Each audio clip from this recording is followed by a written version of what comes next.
Charlene Bosma, whose husband Tim has been missing since he took two strangers on a test drive, just got hopeful news. Police arrest a suspect, Dylan Millard, a millionaire bad boy, and he's got the keys to Tim's truck in his pocket when cops grab him. And cops believe Millard might also hold the key to unlock the mystery of a missing young woman, his former girlfriend, Laura Babcock. But first, they have to solve the case of Tim Bosma. Due to the unusual nature of this disappearance, the homicide unit will now take the lead. Millard isn't talking, and using surveillance video, police are piecing together a very different ending to this story. This video from a neighboring business shows Bosma's truck driving past shortly after Tim left his house. Police believe that's Dylan Millard behind the wheel, his sidekick, Mark Smitch, in the back, and in the passenger seat, Tim Bosma. But remember how Tim's cell phone was found in a nearby industrial park? Video from that location shows two vehicles arriving at the scene. Police experts say this one with the running lights on top is Tim's. The one trailing is Millard's SUV. Bosma's phone was found about 300 yards from this very spot. And then there's video from the Millard airplane hangar. The same two vehicles drive up about 2 hours later. But this time, Bosma's truck is towing a large piece of equipment. Footage from inside the hangar shows the two men arriving, Smitch on the left, Millard on the right. Moments later, a bright flame can be seen erupting from outside the hangar. It would burn all night. Mark Smitch and Dylan Millard are not smart guys. I mean, these are two of the stupidest people on earth. They took this truck and put it in his hangar. And they told their employees, don't come in. But then the employees start showing up the next day to the hangar, and there's this black truck. That's all over the news. After Millard is arrested, police search the hangar but can't find the truck. Again, surveillance video tells the tale. 2 days after Tim went missing, Millard's red pickup is seen here towing a large fifth-wheel trailer from the hangar. You can probably guess what's inside. Of all the places to hide the truck, where did they decide to hide this truck? Mommy Dearest. Mommy Dearest's house had this truck. Thanks to a tip from neighbors, cops search the trailer and find Tim's truck concealed inside. It confirms their grim suspicions. Despite the fact that the two front seats have been stripped out, police find a .38 caliber shell casing in the back seat, Dylan Millard's fingerprints, and bloodstains from Tim Bosma. Infrared luminol examination reveals even more blood, which was hastily washed away.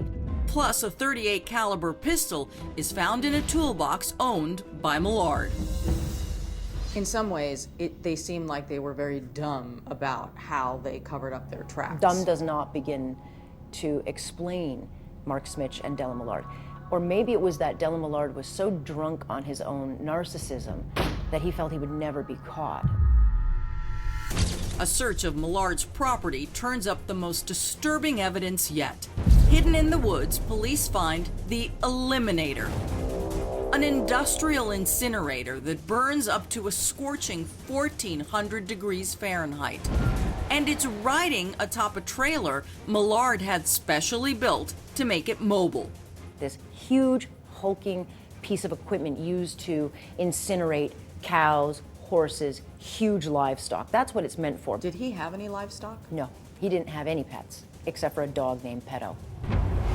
Police believe this was the heavy equipment being towed that night to the hangar, and also the source of the flame seen burning white hot for several hours.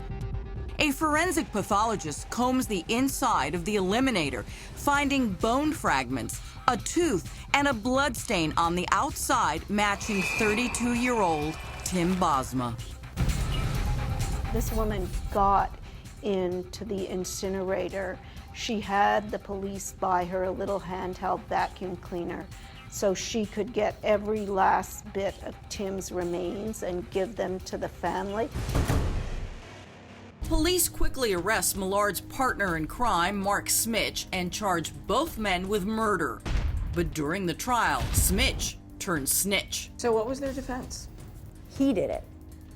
Mark Smitch very quickly pointed out that he was just in it to steal a truck, didn't know anything about killing anybody, and then all of a sudden, Dylan Millard pulled out a gun and shot the guy, and he was so scared, he just went along for the ride to help burn the body, cover up the crime, which is just an absolute load of. He was in it, he did it, he partook in it, and he got caught. According to prosecutors throughout the trial, Millard wrote letters begging his girlfriend to lie in his defense. Be like, I love you, we're gonna have babies, we're gonna travel the world, but by the way, can you tell, Andrew and all our friends, can you tell them not to say that, or can you tell them to change the story, or it didn't happen like that, okay, love you. In one, he suggests that Smitch and two of his friends actually went on the test drive, that Millard wasn't there at all. And the letters say, destroy this letter all over them after you've read it. But she very helpfully put them in the bedside table so that when the police arrested her, they found them. We may never know which man actually pulled the trigger, but the jury is convinced that Millard and Smitch are guilty. They're sentenced to life behind bars. But according to Anne Brocklehurst, who literally wrote the book on this horrific murder, the questions don't end there.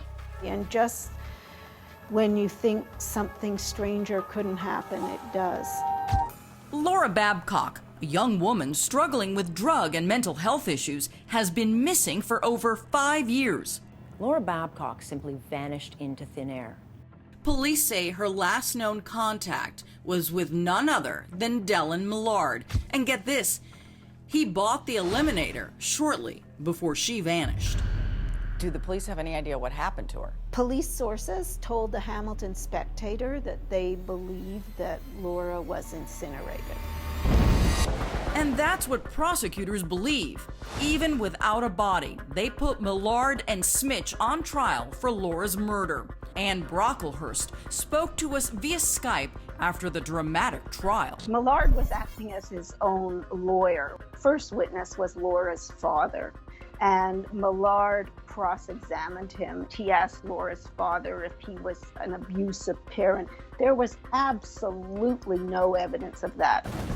After 5 days of deliberation, the jury found both men guilty of first-degree murder. But the case against Dylan Millard isn't over.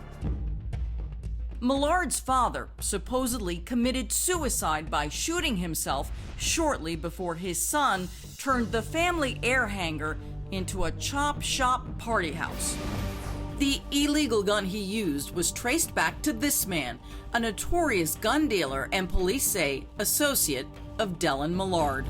Wayne Millard's death was originally classified as a suicide. But when the investigation was reopened, the police said, no, we were wrong, and reclassified it as a murder. Could the alleged motive be money? Millard inherited his father's empire after his death. He is scheduled to go on trial in April. I think this case, when it's all said and done and the story's all told, Dylan Millard, I think, will go down one of the most prolific serial killers in Canadian history. But in this madness, it's easy to lose sight of Tim Bosma's tragic and senseless death. I mean, people came to feel like they knew or were connected to, in some way, this family, who were a great young family. Dylan Millard could afford 50 trucks. He could have gone out and bought any truck that he wanted. I think the headline really is about Tim Bosma, not Dylan Millard. Tim Bosma was everything right in life. He was what everyone aspires their child to be. And he got wiped out for a truck. I'm Chris Hansen. If you like this story, make sure you tune in every day to Crime Watch Daily. You can find where the show airs in your city at crimewatchdaily.com. Watch it live or record it on your DVR and watch it at night. And to all those criminals out there, remember, we are watching.